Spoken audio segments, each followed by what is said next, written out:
ایک تو ہم سب جانتے ہیں کہ وقت کب آ جائے گا اس کا پتہ کوئی نہیں، خدا نہ خواستہ صحت کب ساتھ چھوڑ جائے گی اس کی خبر کوئی نہیں، اعصاب کب کمزور ہو جائیں گے جانتے نہیں، کس وقت زندگی میں کون سا موڑ آ جائے گا سمجھ نہیں آتی، صحت حافظہ کس وقت کس سمت نکل جائے گا پتہ نہیں چلتا۔ تو ہمیں حکم دیا گیا کہ تم جلدی کرو، اور نبی پاک علیہ السلام نے صراحت اور وضاحت کے ساتھ فرمایا کہ غنیمت سمجھ لو،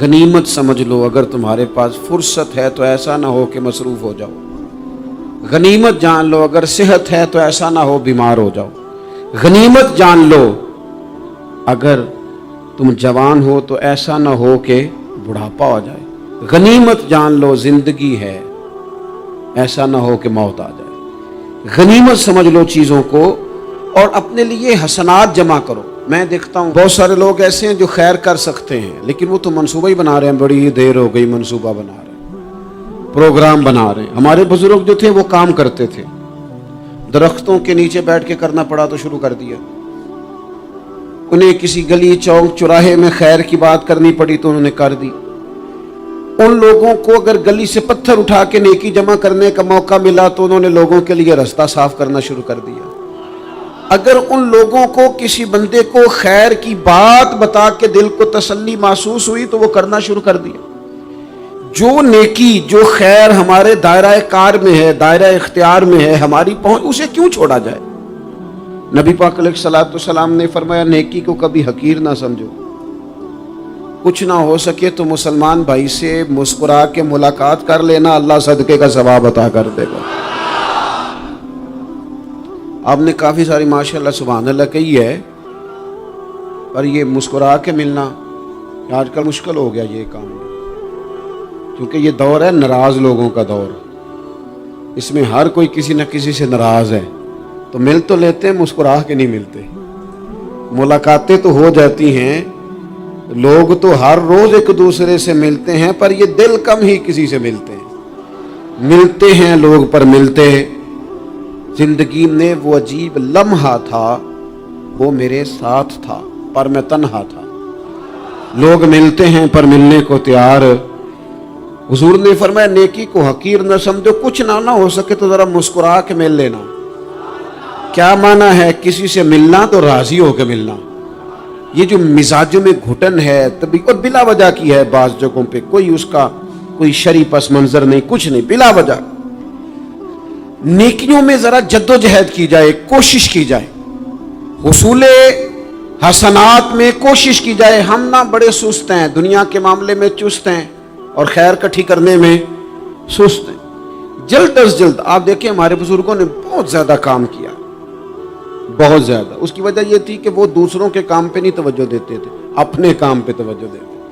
آج کل ہمارا یہ مسئلہ ہے کہ ہم نیکی اس لیے نہیں کر پاتے کہ ہماری اپنے کام پہ توجہ کم ہوتی ہے، دوسرے پہ زیادہ ہوتی ہے۔ نتیجہ کیا نکلتا ہے؟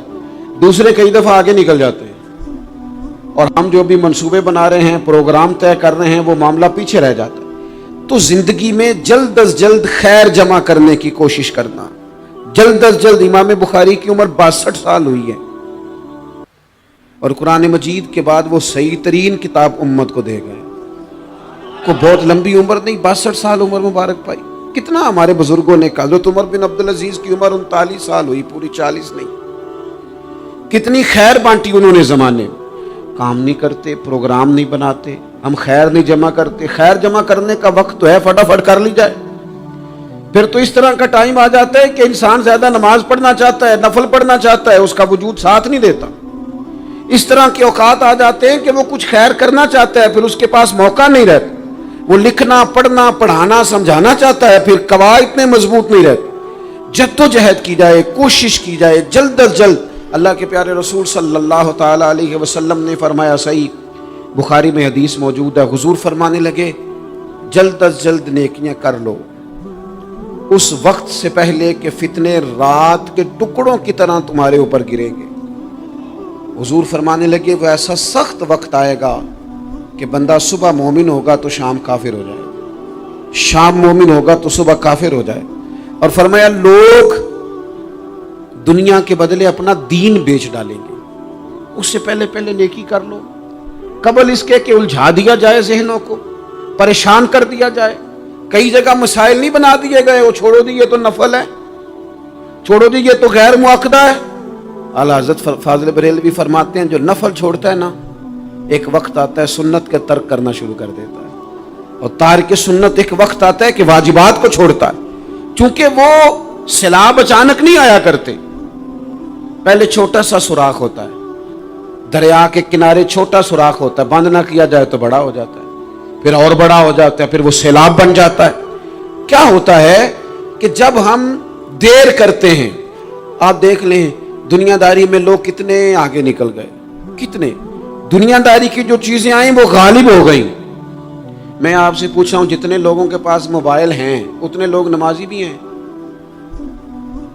موبائل بعد میں آ کے غالب ہو گیا سب پہ، اور نماز آپ یہ ایوریج نکالے نا، جتنے لوگ فیس بک پہ ہیں اتنے لوگ دینی تعلیم کے میدان میں بھی ہیں، پڑھنے پڑھانے کا مزاج بھی رکھتے ہیں۔ جتنی نصیحتیں کرنے میں آج لوگ نکلے ہوئے ہیں، کیا اتنی خیر بھی دنیا میں بٹ رہی؟ جتنی جدید ٹیکنالوجی آ گئی سب ہم نے حاصل کر لی، بری بات نہیں، ٹھیک ہے، اچھی بات ہے، لیکن سوال یہ ہے کہ وہ باتیں جو سالوں سے ہو رہی ہیں اور جو ہمارے دین کے فرائض میں شامل ہیں ان پر عمل کب ہوگا؟ اور میں یہ بہت سارے لوگ ہیں نا دعوت دیتے ہیں کہ آپ تشریف لائیں، اس جگہ پہ آ کے کچھ بات کریں، تو میں دوستوں سے کہتا ہوں تقریریں تو اب بڑی سن لی لوگوں نے، تو زمانہ ہو گیا تقریریں کرتے سنتے۔ سوال تو یہ ہے کہ جو سنا ہے اس پر عمل کس دن کرنا ہے؟ وہ پہلا قدم جو عمل کا ہے وہ کس دن اٹھانا ہے؟ یہ کوئی گورکھ دھندا تو نہیں ہے نا کہ نشستن گفتن برخاستن۔ دیکھیں نا قرآن مجید کی آیات نازل ہوتی تھی، صحابہ دوڑ پڑتے تھے عمل کرنے کے لیے۔ لن تنالوا البر حتى تنفقوا مما تحبون، تم بھلائی کو نہیں پہنچو گے جب تک اپنی پیاری چیز خرچ نہ کرو۔ تو یہ آیت ہم نے بھی سنی ہوئی ہے، میں آپ سے ہاتھ نہیں اٹھواتا، آپ خود اپنے آپ سے پوچھیں، میں اپنے آپ سے پوچھتا ہوں کب پیاری چیز لا کے خرچ کیا ہم نے اللہ کے راستے میں؟ لیکن جب نازل ہوئی تھی عبداللہ ابن عمر کو گھوڑا پیارا تھا، انہوں نے فوراً لا کے پیش کر دیا تھا۔ حضرت ابو طلحہ انصاری کو باغ پیارا تھا، انہوں نے فوراً لا کے حضور کی بارگاہ میں پیش کر دیا تھا۔ ہم کب یہ کام کریں کہ ہم سن رہے ہیں، ہمیں آتی ہے، ہم آگے بڑھا رہے ہیں، لیکن جلدی سے صحابہ کا یہ مزاج تھا کہ جیسے ہی ان تک خیر پہنچی انہوں نے عمل کر کے دکھایا۔